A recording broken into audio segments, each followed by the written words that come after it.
ବୋଧେ ହୁଏ 3-4 କେଉଁଠାରୁ ଆସିବ ମୋ ସାହାଯ୍ୟ। ସେତେବେଳେ ମତେ ଏଇ ଗୀତ ସଙ୍ଗୀତ 121 ପର୍ବଟି ମୋର ମନେ ପଡିଲା। ସଙ୍ଗେ ସଙ୍ଗେ ମୁଁ ବାହାର କଲି। ପ୍ରଭୁ ଆଜି ଯାହା କହିବା ପାଇଁ ଚାହାନ୍ତି ସେଇ ବାକ୍ୟ ଦେଇ ଆମେ ସେ ବିଷୟ ଆଜି ଚିନ୍ତା କରିବା। ଆଜିର ପ୍ରସଙ୍ଗ ହେଉଛି ବାଇବେଲରେ ଯୋଉ 121 ଗୀତର ଉପରେ ହେଡଲାଇନ ରଖାଯାଇଛି, ପରମେଶ୍ୱର ଆମମାନଙ୍କର ରକ୍ଷକ। ବର୍ତ୍ତମାନ ଖ୍ରୀଷ୍ଟିଆନ ମାନଙ୍କ ନିମନ୍ତେ ଅନେକ ତାଡନା ଆମଙ୍କର ଏଇ ଜୁମ ରେ ମଧ୍ୟ ଯେତିକି ଆସିଛି ଆମର କେତେ ଗୁଡିଏ ସ୍ଥାନରେ ଘର ଦ୍ୱାର ଭାଙ୍ଗି ଦେଇଛନ୍ତି। ସେମାନେ ଯାଇ ଜଙ୍ଗଲରେ ଅଛନ୍ତି। ବର୍ତ୍ତମାନ ଜଙ୍ଗଲରେ ମଧ୍ୟ କୁଡିଆ କରି ରହିଥିଲେ, ଘର ସେଇଠି ମଧ୍ୟ ଭାଙ୍ଗି ଦେଇଛନ୍ତି। ପ୍ରତି ସ୍ଥାନରେ ଦେଖିବା ପ୍ରଭୁଙ୍କର ଲୋକମାନଙ୍କ ନିମନ୍ତେ ବିପଦ ରହିଅଛି। ଆଉ ସେଥିରୁ କିଏ ରକ୍ଷା କରିବ? କିଏ ଆମର ରକ୍ଷକ? ଯଦି ଆମେ ପ୍ରତ୍ୟେକ ମନୁଷ୍ୟ ମାନଙ୍କୁ ଦେଖିବା ଆଜି ଜଗତର, ସେମାନେ ଯେ କୌଣସି ନା କୌଣସି ଧର୍ମରେ ବିଶ୍ୱାସ କରିଥାନ୍ତି। ଆଉ ନିଜ ଧର୍ମରେ ଏତେ ବିଶ୍ୱାସ କରିଥାନ୍ତି ଯେ ଯେତେ ମାନେ ସମସ୍ୟା ଆସୁ, ଯେତେ ବିପଦ ଆସୁ, ସେମାନେ ତାର ସମ୍ମୁଖୀନ କରିବାକୁ ସାହସ କରିଥାନ୍ତି।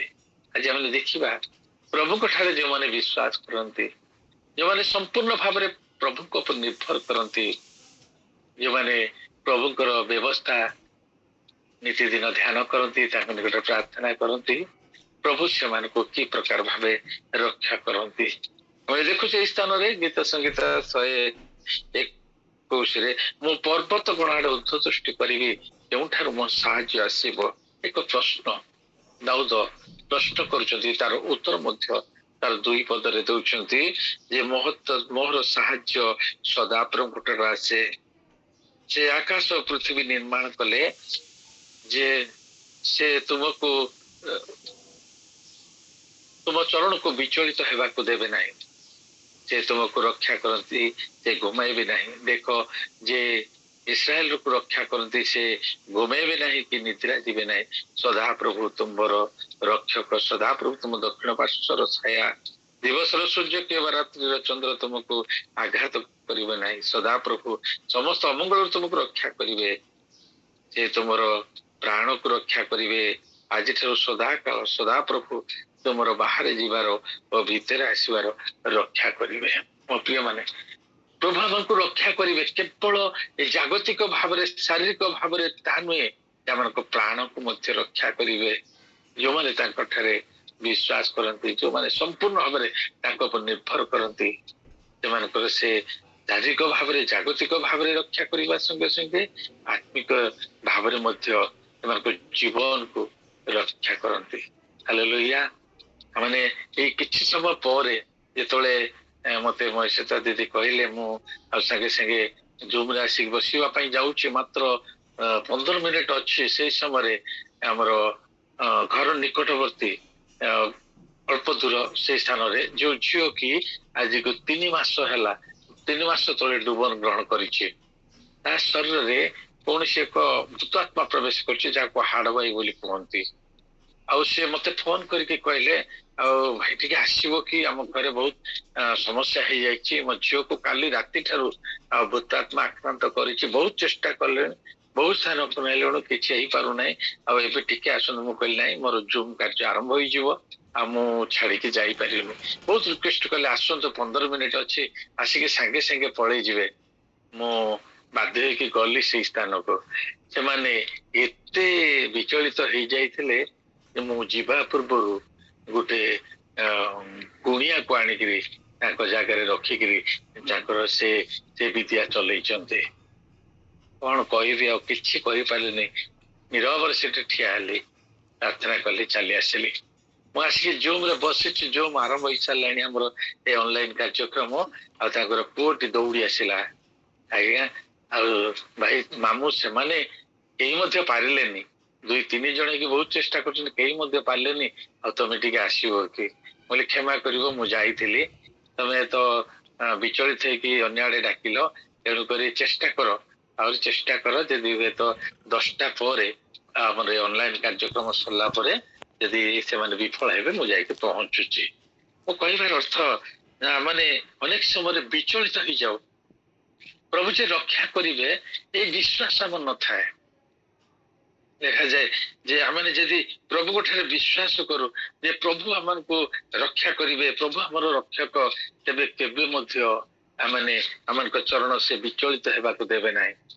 आ सेठी आमे देखुछु आजिर 5 पदरे सदा प्रभु तुम रक्षक, सदा प्रभु तुम दक्षिण पार्श्वर छाया। मो प्रिय माने जदि आमने वाक्य देखिबा जहन तार 10 पर्व 11-12 पदरे अति सुंदर विषय लिखा जाए। हमनको प्रभु एपरि प्रभु जे कि निजे मृत्युवरण करी हमको रक्षा करवा प्रभु कौन लिखा जाए जदि किए पाइबे टिके पढ़िबे भल हम। जहन तार 10, 11, 12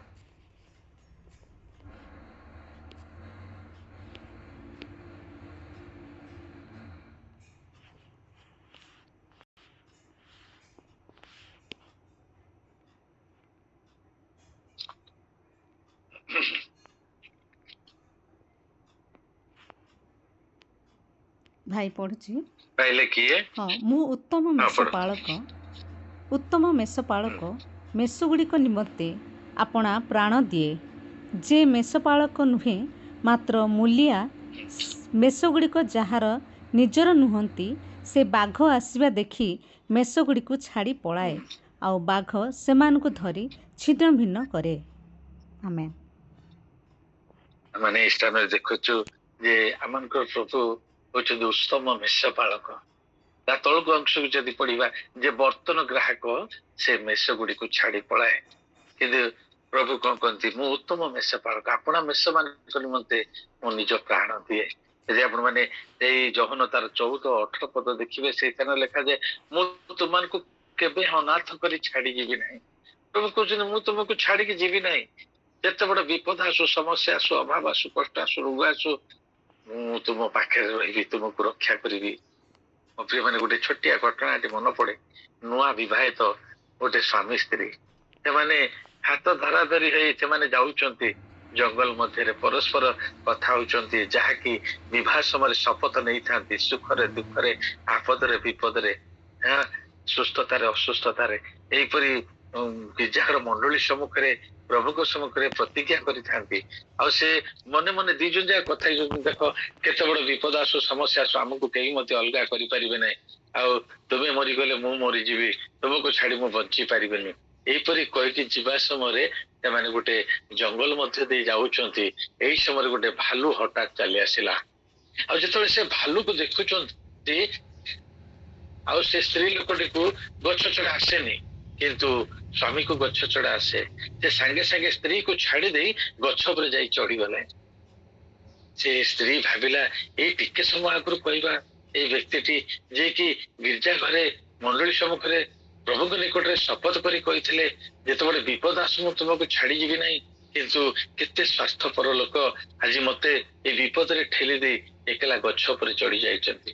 गीत संगीता 121 गीतटी तार मन पड़ा आ से सांगे सांगे प्रभु निकट प्रार्थना कला ए प्रभु मत विपद उद्धार कर मन गोटे बुद्धि आसला प्रभु ताक गोटे बुद्धि देले से कौन कला मला परी सीटे शोई पड़ा निश्वास बंद करके मला परी शोई पड़ा आ जिते से भालुटी ता निकट को आसला से निश्चल अवस्था पड़ी रही से आसी ताको सुंगिला नाक पाखे टिके सुंगिला देखला निश्वास चालू नहीं कान पाखे टिके शब्द शुणिला किसी शब्द हो ना से भाविला जे ए स्त्री लोकटी मरी जाइए से छाड़ी दे चली गला।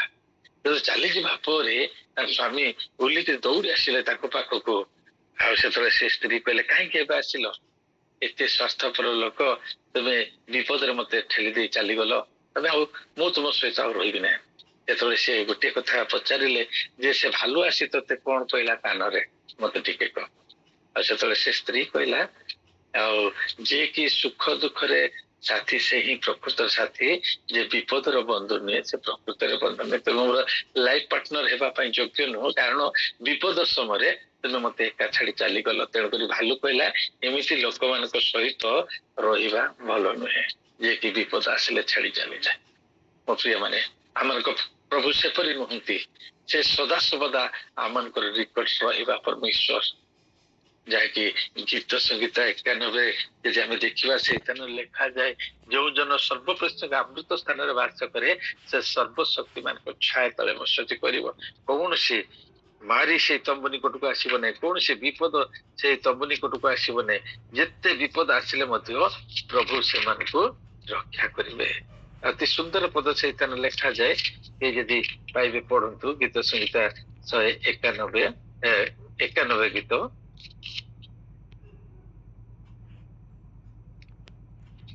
ତୁମକୁ କୌଣସି ବିପଦ ଘଟିବ ନାହିଁ କିମ୍ବା କୌଣସି ମାରି ତୁମ ତମ୍ବୁ ନିକଟକୁ ଆସିବ ନାହିଁ, କାରଣ ସେ ତୁମର ସବୁ ଗତିରେ ତୁମକୁ ରକ୍ଷା କରିବା ପାଇଁ ଆପଣା ଦୂତଗଣକୁ ତୁମ ବିଷୟରେ ଆଜ୍ଞା ଦେବେ। ଆମେନ୍। ମାନେ ସୁନ୍ଦର ବାକ୍ୟ ପଢିଲେ ପ୍ରଭୁ ଆମକୁ ରକ୍ଷା କରିବା ପାଇଁ ତାଙ୍କ ଦୂତ ମାନଙ୍କୁ ପ୍ରେରଣ କରି ଆମକୁ ଉଦ୍ଧାର କରିବେ। ମୋ ପ୍ରିୟ ମାନେ, ଥରେ ଜଣେ ବ୍ୟକ୍ତି ମରୁଭୂମିରେ ଯିବାକୁ ବାହାରିଲା, ଆଉ ସେ ମରୁଭୂମିରେ ଆର ପାରିକି ଯିବା ପାଇଁ ଯିବା ପୂର୍ବରୁ ପ୍ରାର୍ଥନା କଲା, ହେ ପ୍ରଭୁ ଏଇ ମରୁଭୂମିରେ ଯିବା ସମୟରେ ତୁମେ ମୋ ସାଥୀ ହୁଅ। ମତେ ଏଇ ମରୁଭୂମିରେ ଯିବା ସମୟରେ ଯୋଉ କଷ୍ଟ ଅନୁଭୂତ ହୁଏ ପ୍ରଭୁ ସେଥିରୁ ମତେ ତୁମେ ରକ୍ଷା କର, ଆର ପାରିରେ କୁଶଳରେ ପହଞ୍ଚାଇ ଦିଅ। ଆଉ ଯେତେବେଳେ ସେ ଯାତ୍ରା ଆରମ୍ଭ କରୁଛନ୍ତି ପ୍ରାର୍ଥନା କରିକି ଦେଖୁଛନ୍ତି ତାଙ୍କ ଦକ୍ଷିଣ ପାର୍ଶ୍ୱରେ ପାଦ ଚିହ୍ନ ପଡୁଛି। ସେ ଦେଖୁଛନ୍ତି ତାଙ୍କର 2ଟି ପାଦ ଚିହ୍ନ ଆଉ 2ଟି ପାଦ ଚିହ୍ନ ତା ସହିତ ପଡୁଛି, 4ଟି ପାଦ ଚିହ୍ନ। କିନ୍ତୁ ମୁଁ ତ ଏକା ଯାଉଛି, ଆଉ 2ଟି ପାଦ ଚିହ୍ନ କାହାର? ସେ ଜାଣିପାରିଲେ ଯେ ପ୍ରଭୁ ମୋ ସହିତ ଗମନ କରୁଛନ୍ତି। ଆଉ କିଛି ବାଟ ଯିବା ପରେ ହଠାତ୍ ଭୟଙ୍କର ଖରା ହେଲା, ଆଉ ଦ୍ୱିପହର ସମୟରେ ସେ ବହୁତ କଷ୍ଟ ଅନୁଭବ କଲା। ତାର ଟିକେ ସମୟ ଆଗକୁ ଯାଇକି ଦେଖିଲା ଆଉ ପାଖରେ ପାଦ ଚିହ୍ନ ନାହିଁ। ସେ ସାଙ୍ଗେ ସାଙ୍ଗେ ମନରେ ପ୍ରଶ୍ନ କରୁଛି, ପ୍ରଭୁ ଏତେ ବାଟ ପର୍ଯ୍ୟନ୍ତ ଆସିଲ, ଯେତେବେଳେ ଏତେ କଷ୍ଟ ହଉଛି ମତେ ଏ ସମୟରେ ତମେ ମତେ ଛାଡି ଦେଇକି ଚାଲିଗଲ। ସେତେବେଳେ ପ୍ରଭୁ ତାକୁ କହୁଛନ୍ତି, ଭାବରେ ମୁଁ ତତେ ଛାଡି ଚାଲି ଯାଇନାହିଁ। ଏଇ ଯୋଉ ପାଦ ଚିହ୍ନ 2ଟା ଦେଖୁଛୁ ସେଟା ତୋ ପାଦ ଚିହ୍ନ ନାହିଁ, ସେଟା ମୋ ପାଦ ଚିହ୍ନ। ତୁ ଏ କଷ୍ଟ ସହ୍ୟ କରିପାରିବୁନି ବୋଲି ମୁଁ ତତେ ମୋ ଉପରେ କାନ୍ଧେଇ ନେଇଛି। ଆଉ ଏଇ ଯୋଉ ପାଦ ଚିହ୍ନ ଦେଖୁଛୁ ସେଇଟା ତୋର ନୁହେଁ, ସେଇଟା ମୋ ପାଦ ଚିହ୍ନ। ହାଲେଲୁୟା। ପ୍ରଭୁ ବିପଦ ସମୟରେ ଆମମାନଙ୍କୁ ରକ୍ଷା କରନ୍ତି, ଆମମାନଙ୍କୁ ଉଦ୍ଧାର କରନ୍ତି। ଯଦି ଆପଣ ମାନେ ସାଧୁ ସୁନ୍ଦର ସିଂଙ୍କ ଜୀବନୀ ପଢିଥିବେ, ସେ ଯେତେବେଳେ ପ୍ରଭୁଙ୍କର ପରିଚୟ ପାଇଲା, ପୂର୍ବରୁ ସେ ବାଇବେଲ ପଢିଥିଲା, ଅନେକ କିଛି କରିଥିଲା, ପ୍ରଭୁଙ୍କ ବିରୁଦ୍ଧାଚରଣ କରିଥିଲା, କିନ୍ତୁ ଯେତେବେଳେ ସେ ପ୍ରଭୁଙ୍କର ପରିଚୟ ପାଇଲା ପରେ ତାଙ୍କ ଘରୁ ସେ ତଡା ଖାଇଲେ, ତାଙ୍କୁ ବିଷ ମଧ୍ୟ ଦିଆଗଲା। ଏପରିକି ସେ ଯେତେବେଳେ ଯାଉଛନ୍ତି ଆଉ ଗୋଟେ ଜଙ୍ଗଲ ମଧ୍ୟରେ ଶୋଇଛନ୍ତି, ସେ ସମୟରେ କଳା ସାପ ଗୋଟେ ତାଙ୍କର ଚାଦର ଭିତରେ ଶୋଇଥିଲା, ତଥାପି ମଧ୍ୟ ସେ ସାପ ତାଙ୍କର କିଛି କ୍ଷତି କରିନଥିଲା, କାରଣ ପ୍ରଭୁ ତାଙ୍କର ରକ୍ଷକ ଥିଲେ। ଥରେ ଗୋଟେ କଳା ବାଘ ଆସି ତାଙ୍କ ପାଖରେ ଶୋଇଥିଲା, ତଥାପି ମଧ୍ୟ କଳା ବାଘ ତାଙ୍କର କିଛି କ୍ଷତି କରିନଥିଲା, କାରଣ ସେ ସମ୍ପୂର୍ଣ୍ଣ ଭାବେ ପ୍ରଭୁଙ୍କ ଉପରେ ନିର୍ଭର ରଖିଥିଲେ, ସମ୍ପୂର୍ଣ୍ଣ ଭାବେ ପ୍ରଭୁଙ୍କ ଠାରେ ବିଶ୍ୱାସ କରୁଥିଲେ। ମୋ ପ୍ରିୟ ମାନେ, ଏପରି ବାଇବେଲରେ ଯଦି ଆମେ ଦେଖିବା ଅନେକ ଘଟଣା ଏପରି ଲେଖାଯାଏ। ତେଣୁକରି ପ୍ରଭୁ କହୁଛନ୍ତି ତୁମେ ଭୟ କର ନାହିଁ। ଯିଶାୟା ତାର 43:1-2 ଯଦି ଦେଖିବା, ସେଇ ସ୍ଥାନ ଅତି ସୁନ୍ଦର ଭାବେ ଲେଖାଯାଏ, ତୁମେ ଆମର। ଏ ଯାକୁବ କହୁଛନ୍ତି, ହେ ଯାକୁବ ତୁମେ ଆମର। ମୋ ପ୍ରିୟ ମାନେ, ଆମମାନଙ୍କୁ ପ୍ରଭୁ କହୁଛନ୍ତି ତୁମେ ଆମର। ତୁମେ ଯେତେବେଳେ ଜଳ ମଧ୍ୟ ଦେଇଯିବ ତୁମକୁ ଜଳ ମଗ୍ନ କରିବ ନାହିଁ, ଅଗ୍ନି ମଧ୍ୟ ଦେଇ ଗମନ କଲେ ଅଗ୍ନି ତୁମ ଦାହ ଜନ୍ମେଇବା ନାହିଁ। ମୋ ପ୍ରିୟ ମାନେ, ଯେତେବେଳେ ଇସ୍ରାଏଲ ଲୋକମାନେ ମିଶରରୁ ବାହାରିଲେ ଆଉ ସେମାନେ କିଣା ଦେଶ ଉଦ୍ଦେଶ୍ୟରେ ଯାତ୍ରା କରୁଛନ୍ତି, ମୋଶାଙ୍କ ସହିତ ଆମେ ଦେଖୁ ଏକ ଜଳ ଆଗରେ ଗୋଟେ ବିରାଟ ବଡ ସାଗର ପଡିଲା, ସୁଫ ସାଗର, ଯାହାକୁ ଅତିକ୍ରମ କରି ଯିବାଟା ଅତି କଷ୍ଟ। ଆଉ ପଛରେ ମିଶରର ସୈନ୍ୟ ଆସୁଛନ୍ତି, କିନ୍ତୁ ଆଶ୍ଚର୍ଯ୍ୟର କଥା, ଜଳ ମଧ୍ୟ ଦେଇ ସେମାନେ ଶୁଷ୍କ ଭୂମିରେ ଗମନ କଲେ, କିନ୍ତୁ ମିଶରୀୟ ମାନେ ପୋଡି ମଲେ। ହାଲେଲୁୟା। ସେ ଜଳରୁ କେମିତି ରକ୍ଷା କଲେ ଯଦି ଆମେ ଦେଖିବା, ଅଗ୍ନି ମଧ୍ୟରୁ ମଧ୍ୟ ରକ୍ଷା କରିବା ପରମେଶ୍ୱର ସିଏ, ଯୋଉଟା କି ଦାନିଏଲ ତାର 3 ପର୍ବ 15, 16, 17, 18 ଏବଂ 24, 25 ସମୟ ସ୍ୱଳ୍ପତା ଦୃଷ୍ଟିରୁ ମୁଁ ପଢିବା ପାଇଁ କହୁନାହିଁ, ମାନେ ସମସ୍ତେ ସେ ଘଟଣା ଜାଣୁ। ସଦରକ ମୈଶକ ଆବେଦନ ଯେତେବେଳେ ତାଙ୍କୁ ନିଆଁରେ ପକାଗଲା, ଯୋଉମାନେ ପକେଇଲେ ସେମାନେ ପୋଡିଗଲେ, କିନ୍ତୁ ସେମାନଙ୍କର କୌଣସି କ୍ଷତି ହେଲା ନାହିଁ। ମୋ ପ୍ରିୟ ମାନେ, ଯେତେବେଳେ ସେମାନଙ୍କୁ ବାହାର କଲେ ଆଉ ସେତେବେଳେ ସେମାନଙ୍କର ଶରୀରରେ ଲୋମକୂପ ମଧ୍ୟ ପୋଡି ନଥିଲା, କି ତାଙ୍କର ଡ୍ରେସରେ ଆଉ ନିଆଁର ଗନ୍ଧ ମଧ୍ୟ ନଥିଲା, ବାସ୍ନା ମଧ୍ୟ ନଥିଲା। ହାଲେଲୁୟା। ପ୍ରଭୁ ଜଳ ମଧ୍ୟ ଦେଇ ଗମନ କଲେ ଆମକୁ ରକ୍ଷା କରିବେ, ଅଗ୍ନି ମଧ୍ୟ ଦେଇ ଗମନ କଲେ ରକ୍ଷା କରିବେ। हाँ मो प्रिय माने माने जे देखिबा जिशा तारो जियोश्व तार एक पर्व 5 पद से स्थान मध्ये आहुरी गोटे सुंदर विषय लिखा जाए भय कर ना आमे जेपरी मो सांग सहित थिलु आमे सेपरी तुम सहित आज मध्य प्रभु कहते आमे जदि मो सांग सहित थिलु आज जदि जियोश्व सहित थिलु आमे तुम सहित मध्य रहबा तुमे भय कर नाही और यदि माने देखिबा जिशा तारो 41 पर्व 10 पदरे लेखा भय कर ना आमे तुमर परमेश्वर भय कर ना आमे तुमर आमे तुमको रक्षा करिबा आउ निराश होने आमे तुमर परमेश्वर माने प्रभु आमे रक्षा करिबे से हमर परमेश्वर अटंती जेते बड़ विपद आसु जेते बड़ समस्या आसु जेते बड़ कष्ट आसु प्रभु हमन को रक्षा करिबे प्रभु की प्रकार भाबरे हमन को रक्षा करिबे बाइबल कोन प्रकाश करे हमन को प्रभु की प्रकार भाबे रक्षा करिबे से विषय में टिके चिंता करिबा गीत संगीता 91 तारो 11 पद जे देखिबा से स्टैंडर्ड कोन लेखा जोछि देखंतु गीत संगीता तारो 91 11 पढ़ा सरी गीत संगीता 91 पर्व कारण हाँ 11 पद कारण से तुमर सब गति तुमको रक्षा करबा पई आपना दूत मान को तुम विषय रे आज्ञा देवे मो प्रिय माने जे अपना दूत मान को पठाई आमन को रक्षा करिवे बाइबल रे परी विषय लिखा जाए दूत मान को प्रेरण करी से रक्षा करिथिले जेतले शिष्य मान को कारागार मध्य रे निक्षेप करागला प्रेरित तार 5 पर्व 19 20 पद एमाने बंदीशाला रे अछंती एमान को संपूर्ण भाव निषेध करा जायछि जे तमे प्रभुकर विषय प्रचार करिवो नाही आउ सेतबेले जेतबेले रात्रि हेछि आउ प्रभुकर जने दूत आसी यदि पाइबे प्रेरित तार 5 पर्व 19 20 पद शिष्य मान को की प्रकार भावे परमेश्वर अपना दूत प्रेरण करी से स्थान रक्षा करूचंती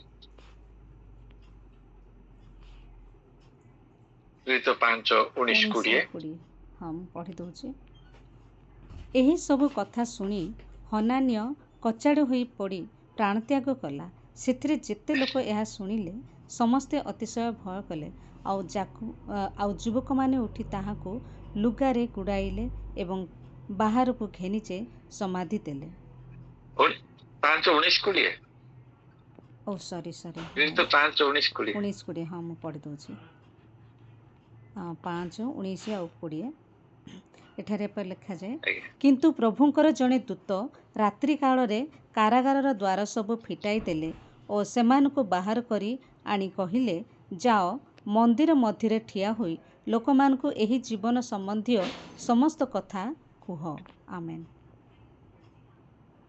ହାଲେଲୁୟା प्रभु तांकर दूत को पठेले आ दूत आसी जेतबेले तांको कहउचंती दूत आसी करी तांको उठेकी आ से बंदीशाला मधुर रक्षा करूचंती आ सेमान जाय के मंदिर मध्य रे सकाळे वाक्य प्रचार करूचंती सेमान जेतबेले जाय के से बंदीशाला देखुचंती सेमान नाहंती सेमान चिंता पड़ला है एठे बंदीशाला बंद अछि सब अछि किंतु ए बंदी माने गले कुआरे जोडा आसी खबर दउचंती जे से माने मंदिर मध्य रे शिक्षा दउचंती सेमान जाई कहले तुमको मना करितलो बारंबार किंतु सेमान गोटे सुंदर उत्तर देले मनुष्य मान को कथा सुनिबा अपेक्षा प्रभुकर कथा सुनिबा सबठारु श्रेष्ठ हालेलुया जे दिन से शिष्य मान को प्रभु तांकर दूत प्रेरण करी रक्षा करितले और जे देखिबे से प्रेरित तार 12 पर्व और 7 एवं 8 पद लिखा जाउची 12 7 8 पितर जेतबेले जाकूब को आ हत्या करा गला मारी दिया गला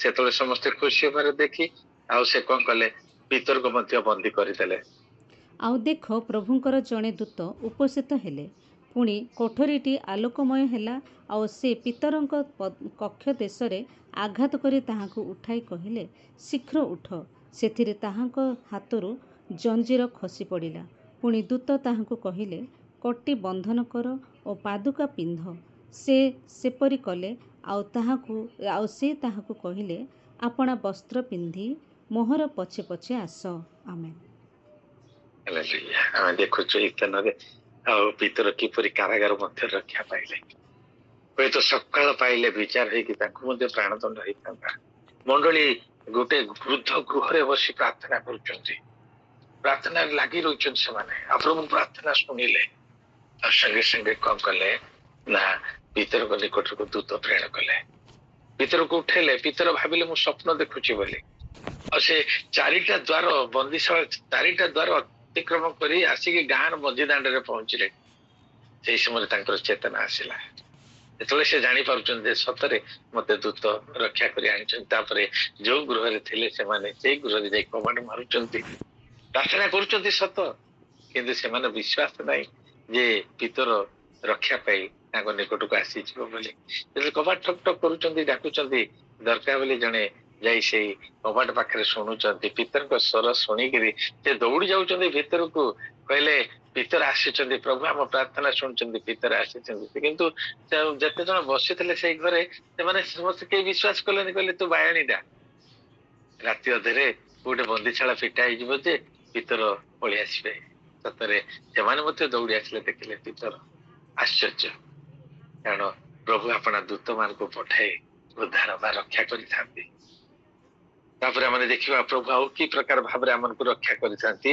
ସେ ଦୂତ ତ ପଠାଇ ଆମକୁ ରକ୍ଷା କରିଥାନ୍ତି, ଦ୍ୱିତୀୟରେ ଆମେ ଦେଖୁ ସେ ଆପଣା ବାକ୍ୟ ପ୍ରେରଣ କରି ଆମମାନଙ୍କୁ ମଧ୍ୟ ରକ୍ଷା କରିଥାନ୍ତି। ସେ ବାକ୍ୟ ପ୍ରେରଣ କରି ଆମମାନଙ୍କୁ ରକ୍ଷା କରିଥାନ୍ତି। ଯଦି ଆପଣ ମାନେ ଗୀତ ସଂଗୀତ 107 ତାର 20 ପଦ ଦେଖିବେ, ସେଇ ସ୍ଥାନ ଲେଖାଯାଏ ସେ ବାକ୍ୟ ପ୍ରେରଣ କରି ଆମମାନଙ୍କୁ ସୁସ୍ଥତା ଦିଅନ୍ତି। ଯେତେବେଳେ ରୋଗ ଆସେ, ସେତେବେଳେ ମୃତ୍ୟୁ ସୁନିଶ୍ଚିତ ହୁଏ, ସେଇ ସମୟରେ ଆମେ ପ୍ରାର୍ଥନା କରିଥାଉ। ଯେତେବେଳେ ଡକ୍ଟର ମାନେ ହାତ ଟେକି ଦେଇଥାନ୍ତି, କହିଥାନ୍ତି ତୁମେ ତୁମର ପ୍ରଭୁଙ୍କୁ ଡାକ, ଆଉ ସେତେବେଳେ ମଣ୍ଡଳୀରେ ଆଉ ପ୍ରଭୁଙ୍କ ଦାସ ମାନଙ୍କ ନିକଟରେ ପ୍ରାର୍ଥନାର ଅନୁରୋଧ ରଖିଥାନ୍ତି। ଆଉ ଯେତେବେଳେ ପ୍ରାର୍ଥନା ହୁଏ, ସେତେବେଳେ ପ୍ରଭୁ ଆପଣା ବାକ୍ୟ ପ୍ରେରଣ କରି ସେମାନଙ୍କୁ ସୁସ୍ଥତା ଦିଅନ୍ତି। ହାଲେଲୁୟା। ସେ କହିଛନ୍ତି ଆମ୍ଭେ ଆପଣା ବାକ୍ୟ ପ୍ରେରଣ କରି ତୁମମାନଙ୍କୁ ସୁସ୍ଥତା ଦେବୁ। ସେ ଗୀତ ସଂଗୀତ ତାର 91 ତାର 15 ପଦ ଯଦି ପଢିବେ, ସେଇ ସ୍ଥାନରେ ମଧ୍ୟ ଲେଖାଯାଏ ଆମ୍ଭେ ତୁମର ପ୍ରାର୍ଥନା ଶୁଣିବା ଆଉ ତୁମକୁ ରକ୍ଷା କରିବା। ମୋ ପ୍ରିୟ ମାନେ, ପ୍ରଭୁ ଆମର ପ୍ରାର୍ଥନା ଶୁଣନ୍ତି ଯେଉଁମାନେ ତାଙ୍କ ନିର୍ଭର କରନ୍ତି। ତାର ଦେଖନ୍ତୁ 15 ପଦରେ କଣ ଲେଖାଯାଇଛି,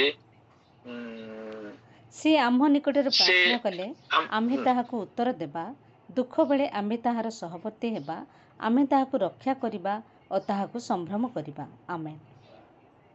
ହାଲେଲୁୟା। ଯେଉଁମାନେ ପ୍ରଭୁଙ୍କଠାରେ ବିଶ୍ୱାସ କରନ୍ତି, ସମ୍ପୂର୍ଣ୍ଣ ଭାବରେ ସମର୍ପିତ ଜୀବନ କାଟନ୍ତି, ତାଙ୍କ ଉପରେ ନିର୍ଭରଶୀଳ ଜୀବନ କାଟନ୍ତି, ଆଉ ଯେଉଁମାନେ ବାକ୍ୟରେ ପ୍ରାର୍ଥନା ଲାଗି ରୁହନ୍ତି, ପ୍ରଭୁ ସେମାନଙ୍କର ପ୍ରାର୍ଥନା ଶୁଣନ୍ତି ଆଉ ସେମାନଙ୍କୁ ସମସ୍ତ ବିପଦରୁ ଉଦ୍ଧାର କରନ୍ତି, ସମସ୍ତ ରୋଗରୁ ସେମାନଙ୍କୁ ସୁସ୍ଥତା ଦିଅନ୍ତି।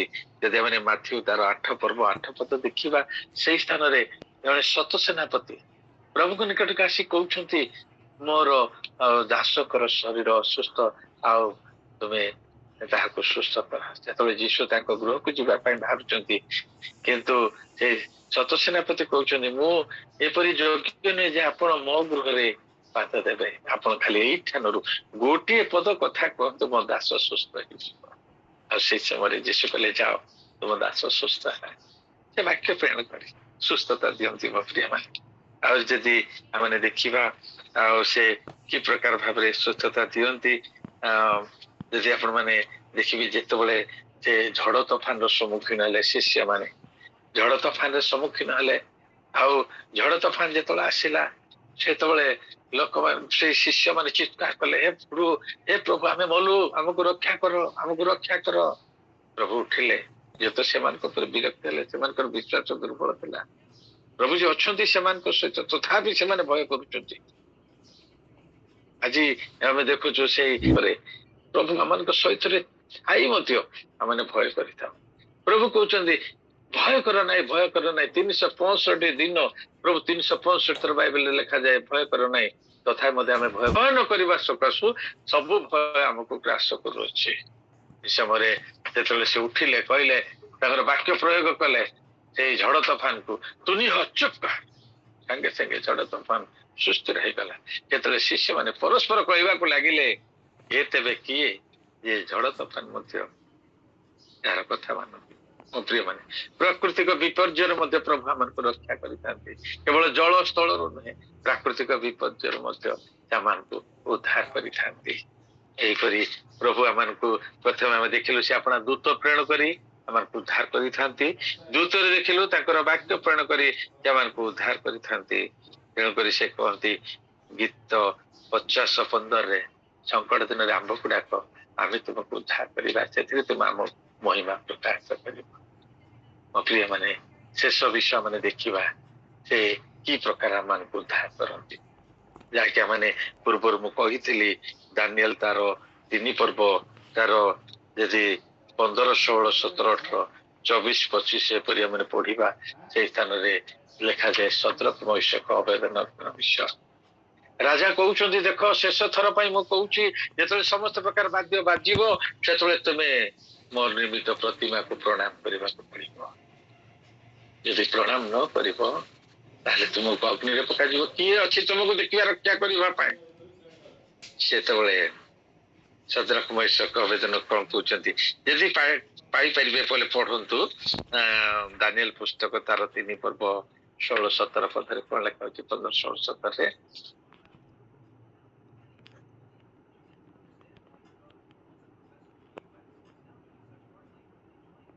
ରାଜା କହୁଛନ୍ତି ଦାନିଏଲ 3 ପର୍ବ ତୁମକୁ ରକ୍ଷା କରିପାରିବ। 16 ପଦ। ହଁ ଦାନିଏଲ 3 16ରୁ ପଢୁଛି। 15, 16, 17 ହଁ ପଢନ୍ତୁ। ଏଠାରେ ଏପରି ଲେଖାଯାଏ ଏବେ ଶୃଙ୍ଗ ନାଇଁ ଦାନିଏଲ 3 ପର୍ବ 16 ପଢୁଛି। ଠିକ ପଢୁଛନ୍ତି। ଆଚ୍ଛା। ଏବେ ଶୃଙ୍ଗ, ବଂଶୀ, ବୀଣା, ଚତୁସ୍ତନ୍ତ୍ରୀ, ନେବଲ, ମୃଦଙ୍ଗ ଓ ସର୍ବପ୍ରକାର ବାଦ୍ୟ ଶୁଣିଲେ ତୁମେମାନେ ଯଦି ମୋ ନିର୍ମିତ ପ୍ରତିମାକୁ ମୁହଁମାଡ଼ି ପ୍ରଣାମ କରିବାକୁ ପ୍ରସ୍ତୁତ ହୁଅ ତେବେ ଭଲ। ମାତ୍ର ଯଦି ତୁମେମାନେ ପ୍ରଣାମ ନ କର ତେବେ ସେହି ଦଣ୍ଡରେ ତୁମେମାନେ ପ୍ରଜ୍ୱଳିତ ଅଗ୍ନିକୁଣ୍ଡରେ ନିକ୍ଷିପ୍ତ ହେବ। ଆଉ ଏପରି କେଉଁ ଦେବତା ଅଛି ଯେ ତୁମମାନଙ୍କୁ ମୋ ହସ୍ତରୁ ଉଦ୍ଧାର କରିବ? ସଦ୍ରକ ମୈଶକ ଓ ଅବେଦନଗୋ ରାଜାକୁ ଉତ୍ତର କରି କହିଲେ, ହେ ନବୁକଦ୍ନେଚ୍ଛର, ଏହି ବିଷୟରେ ଆପଣଙ୍କୁ ଉତ୍ତର ଦେବାର ଆମ୍ଭମାନଙ୍କର ପ୍ରୟୋଜନ ନାହିଁ। ଯଦି ସେହିପରି ହୁଏ ତେବେ ଆମ୍ଭେମାନେ ଯାହାଙ୍କର ସେବା କରୁ ଆମ୍ଭମାନଙ୍କର ସେହି ପରମେଶ୍ୱର ଆମ୍ଭମାନଙ୍କୁ ପ୍ରଜ୍ୱଳିତ ଅଗ୍ନିକୁଣ୍ଡରୁ ରକ୍ଷା କରିବାକୁ ସମର୍ଥ ଅଟନ୍ତି। ଆଉ ହେ ମହାରାଜ, ସେ ଆପଣଙ୍କ ହସ୍ତରୁ ଆମ୍ଭମାନଙ୍କୁ ଉଦ୍ଧାର କରିବେ। ଏଇ ସ୍ଥାନରେ ଦେଖୁଛୁ କେତେ କନଫିଡେନ୍ସ ସେମାନଙ୍କର, କେତେ ନିର୍ଭର ସେମାନେ କରୁଛନ୍ତି, କେତେ ସେମାନେ ବିଶ୍ୱାସ ଯେ ଆମେ ଯୋଉ ପରମେଶ୍ୱରଙ୍କୁ ସେବା କରୁଛୁ ସେ ନିଶ୍ଚିତ ଆମମାନଙ୍କୁ ରକ୍ଷା କରିବେ। ଯେତେବେଳେ ରାଜା କହୁଛନ୍ତି କେଉଁ ଦେବତା ତୁମର ଅଛି ଆସିକି ରକ୍ଷା କରିବ ଦେଖିବା, ଯେତେବେଳେ କହିଲେ ଆମେ ଯାହାର ସେବା କରୁ ସେ ଆମକୁ ନିଶ୍ଚିତ ରକ୍ଷା କରିବେ। ଆଉ ଯଦି ରକ୍ଷା ନ କରନ୍ତି ତଥାପି ମଧ୍ୟ ଆମେ କେବେ ମଧ୍ୟ ପ୍ରଣାମ କରିବୁ ନାହିଁ। 24, 25 ଦେଖନ୍ତୁ କଣ ଲେଖାଯାଇଛି। ରାଜା 7 ଗୁଣ ନିଆଁକୁ ତେଜ କଲେ ଆଉ ତାଙ୍କୁ ବାନ୍ଧିଲେ ଆଉ ସେ ଅଗ୍ନି ମଧ୍ୟରେ ଫିଙ୍ଗିବା ପାଇଁ କହିଲେ। ଆଉ ଯୋଉମାନେ ଫିଙ୍ଗିଲେ ସେମାନେ ଜଳିଗଲେ, ପୋଡିଗଲେ। ଏଥିରେ ରାଜା ନବୁକଦ୍ନେଚ୍ଛର ଚମତ୍କୃତ ହୋଇ ଶୀଘ୍ର ଉଠିଲା। ସେ ଆପଣା ମନ୍ତ୍ରୀମାନଙ୍କୁ କହିଲା, ଆମ୍ଭେମାନେ କି 3 ଜଣ ଲୋକଙ୍କୁ ବାନ୍ଧି ଅଗ୍ନି ମଧ୍ୟରେ ପକାଇ ନଥିଲୁ? ସେମାନେ ରାଜାକୁ ଉତ୍ତର କରି କହିଲେ, ସତ୍ୟ ମହାରାଜ। ମହାରାଜ ଉତ୍ତର କରି କହିଲା, ଦେଖ ମୁଁ ଅଗ୍ନି ମଧ୍ୟରେ ଗମନ କରିବାର 4 ମୁକ୍ତ ଲୋକ ଦେଖୁଅଛି ଓ ସେମାନଙ୍କର କୌଣସି କ୍ଷତି ହୋଇନାହିଁ। ପୁଣି 4ଥ ଲୋକର ମୂର୍ତ୍ତି ପରମେଶ୍ୱରଙ୍କ ପୁତ୍ର ସଦୃଶ୍ୟ। ଆମେନ୍। ହାଲେଲୁୟା, ପ୍ରେଜ୍ ଦ ଲର୍ଡ, ପ୍ରେଜ୍ ଦ ଲର୍ଡ, ହାଲେଲୁୟା। ପ୍ରଭୁ ମାନେ ସେତେବେଳେ ଯୀଶୁ ଜନ୍ମ ହେଇ ନଥିଲେ ତଥାପି ମଧ୍ୟ ଆଦ୍ୟରୁ ବାକ୍ୟ ଭାବରେ ଈଶ୍ୱରଙ୍କ ସହିତ ଥିଲେ। ଆଉ ରାଜା ଦେଖୁଛନ୍ତି ନବୁକଦ୍ନେଚ୍ଛର କହିଲେ ଆମେ 3 ଜଣଙ୍କୁ ବାନ୍ଧିକି ପକେଇଥିଲୁ କିନ୍ତୁ ଆମେ ଦେଖୁଛୁ 4 ଜଣ ସେ ଭିତରେ ଅଗ୍ନି ମଧ୍ୟରେ ବୁଲିବାର ଦେଖୁଛୁ। ଆଉ 4ଥ ବ୍ୟକ୍ତିର ରୂପ ଈଶ୍ୱରଙ୍କ ପୁତ୍ରଙ୍କ ସଦୃଶ୍ୟ। ହାଲେଲୁୟା। ନିଜେ ପ୍ରଭୁ ଆବଶ୍ୟକ ସ୍ଥଳେ ନିଜେ ଆସି ଆମମାନଙ୍କୁ ରକ୍ଷା କରିଥାନ୍ତି। ପ୍ରଥମତଃ ଦୂତ ପଠେଇ ରକ୍ଷା କରନ୍ତି, ଦ୍ୱିତୀୟରେ ସେ କଣ କରୁଛନ୍ତି ବାକ୍ୟ ପଠେଇ ରକ୍ଷା କରନ୍ତି, ତୃତୀୟରେ ଆମେ ଦେଖିଲୁ ସେ ନିଜେ ଆସି ତାଙ୍କୁ ରକ୍ଷା କରନ୍ତି। ଯଦି ଦାନିଏଲ ତାର 6 ପର୍ବରେ ଦେଖିବା, ଦାନିଏଲଙ୍କ ବିଷୟ ଲେଖାଯାଏ ଯେତେବେଳେ ତାଙ୍କୁ ସିଂହ ଗାତରେ ପକାଗଲା ପ୍ରଭୁ ତାଙ୍କର ସିଂହ ମାନଙ୍କର ମୁଖକୁ ବନ୍ଦ କରିଦେଲେ, ଯୋଉମାନେ ଷଡ଼ଯନ୍ତ୍ର କରି ପକେଇଥିଲେ। ଆଉ ସେମାନଙ୍କୁ ଯେତେବେଳେ ସକାଳେ ପକାଗଲା ନ ପଡୁଣୁ ତାଙ୍କର ହାଡ ଗୋଡ ସହିତ ଚୂର୍ଣ୍ଣ କରିଦେଲା। आमको प्रभु महान परमेश्वर से रक्षाकारी परमेश्वर से उद्धारकारी परमेश्वर से अपना जीवन दे आमको उद्धार करते केवल आम शारीरिक भाव आमको रक्षा करते नुहे आम आत्मा को आम प्राण को रक्षा करने निमंते से अपना जीवन दे आमको परित्राण देते कारण से जहाँ प्रतिज्ञा करते अनंत जीवन से अनंत जीवन देवाई आम प्राण को रक्षा करने देख जदि प्रथम जन तार 2 पर्व 25 पद पढ़े से गोटे विषय लिखा जाए परमेश्वर जहाँ प्रतिज्ञा कर अनंत जीवन मो प्रिय माने प्राण को शरीर को उभय को से रक्षा करती प्रतिज्ञा करते जन तार 3 पर्व 16 पदे कारण ईश्वर जगत को एमंत प्रेम कले जे से अपना अद्वितीय पुत्र को दान कले जेपरी जे कहीं विश्वास करे से विनष्ट न हो अनंत जीवन प्राप्त करे जे कहीं विश्वास कर